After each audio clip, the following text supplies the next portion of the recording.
नमस्कार. प्रभावी संप्रेषण म्हणजेच इफेक्टिव्ह कम्युनिकेशन हे एक असं कौशल्य आहे जे आपल्या आयुष्याच्या प्रत्येक वळणावर खूप महत्त्वाचं ठरतं. चला तर मग आज आपण याच महत्त्वाच्या कौशल्याबद्दल अगदी सोप्या भाषेत बोलूया. असं कधी झालंय का की आपल्याला काहीतरी एक सांगायचंय आणि समोरच्या व्यक्तीने त्याचा अर्थ अगदीच वेगळा लावलाय? खूप निराशा येते ना अशा वेळी. मला वाटतं हा अनुभव आपल्या सगळ्यांनाच कधी ना कधी नक्कीच आला असेल. ठीक आहे, तर मग सुरुवात अगदी बेसिकपासून करूया. मुळात कम्युनिकेशन म्हणजे काय? संप्रेषण म्हणजे सोप्या शब्दात सांगायचं झालं तर आपले विचार, आपल्या भावना, मतं किंवा कोणतीही माहिती ती बोलून असो, लिहून असो किंवा इतर कोणत्याही मार्गाने एकमेकांपर्यंत पोहोचवणं. पण नुसतं बोलणं म्हणजे कम्युनिकेशन झालं, पण इफेक्टिव्ह कम्युनिकेशन म्हणजे प्रभावी संप्रेषण ही त्याहून खूप वेगळी गोष्ट आहे. याचा अर्थ काय तर आपले विचार इतके स्पष्टपणे, इतके अचूकपणे आणि तितक्याच नम्रपणे मांडणं की आपल्याला जो अपेक्षित परिणाम आहे तो साधायला पाहिजे. अच्छा, मग प्रश्न येतो की हे इतकं महत्त्वाचं का आहे? का इतकं बोलायचं याबद्दल? कारण बघा, प्रभावी संप्रेषण म्हणजे फक्त बोलण्याचं कौशल्य नाहीये, तर ते आपल्या वैयक्तिक आणि व्यावसायिक आयुष्यात यशस्वी होण्याची एक गुरुकिल्लीच आहे असं म्हटलं तरी चालेल. आणि जर का हे कौशल्य आपण नीट आत्मसात केलं ना, तर त्याचे तब्बल 7 जबरदस्त फायदे होऊ शकतात. हो, 7, जे आपल्या आयुष्यात खरंच एक मोठा सकारात्मक बदल घडवू शकतात.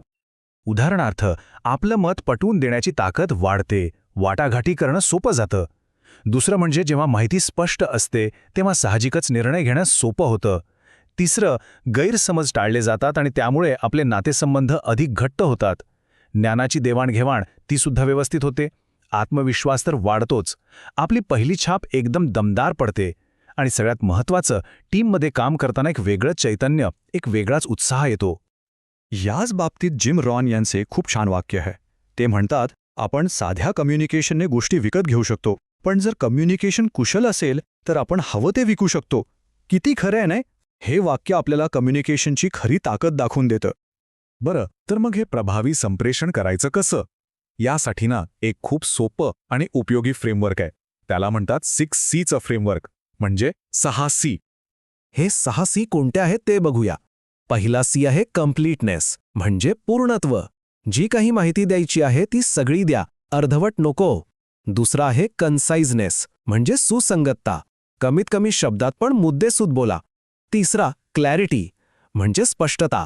तुमच्या बोलण्यात कोणताही गोंधळ नको. चौथा करेक्टनेस, म्हणजेच अचूकता. जे काही सांगाल, जी आकडेवारी द्याल ती 100% खरी असावी. पाचवा सी आहे कोहेसिव्हनेस, म्हणजे संलग्नता. तुमचे मुद्दे एकमेकांशी जोडलेले असावेत, त्यात एक फ्लो हवा. आणि शेवटचा 6वा सी कर्टसी, म्हणजे नम्रता. बोलताना नेहमी आदर आणि नम्रता हवीच. ठीक आहे, हे 6C तर आपल्याला कळले, पण आता या फ्रेमवर्कला प्रत्यक्षात उतरवण्यासाठी कोणती कौशल्य लागतात? चला, आता ती 5 महत्त्वाची कौशल्य पाहूया. यातलं पहिलं आहे भाषिक कौशल्य. म्हणजे काय तर सोपी छोटी वाक्य वापरा, क्लिष्ट शब्द टाळा. दुसरं देहबोली, म्हणजे बॉडी लँग्वेज. बोलताना समोरच्याच्या डोळ्यात बघून बोलणं खूप महत्त्वाचं आहे, याने विश्वास वाढतो.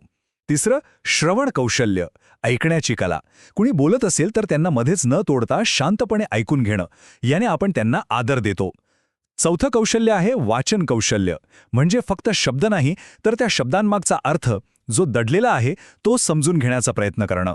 आणि पाचवं भावनिक कौशल्य, कठीण परिस्थितीतही शांत राहून सिच्युएशन हँडल करता आली पाहिजे. यानेच योग्य तोडगा निघू शकतो.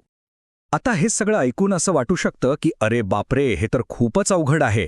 पण खरं सांगू, तसं अजिबात नाहीये. प्रभावी संप्रेषण ही अशी गोष्ट नाहीये जी एका रात्रीत येईल. हा एक प्रवास आहे, सतत शिकण्याचा, सराव करण्याचा. आणि सगळ्यात महत्त्वाचा मुद्दा काय आहे माहितीये? प्रभावी संप्रेषण ही काही जन्मता मिळालेली देणगी किंवा टॅलेंट नाहीये. हे एक कौशल्य आहे, एक स्किल आहे. आणि कोणतेही स्किल जसं आपण सरावाने आणि जागरूकतेने शिकू शकतो तसंच हेही शिकता येतं. कोणीही यात सुधारणा करू शकतं. तर मग या प्रवासाला सुरुवात कुठून करायची? आपण आता जी 5 आवश्यक कौशल्य बघितली, त्यातलं असं कोणतं एक कौशल्य आहे ज्यावर आपण सर्वात आधी काम करायला सुरुवात करू शकता? यावर जरा विचार करून बघा.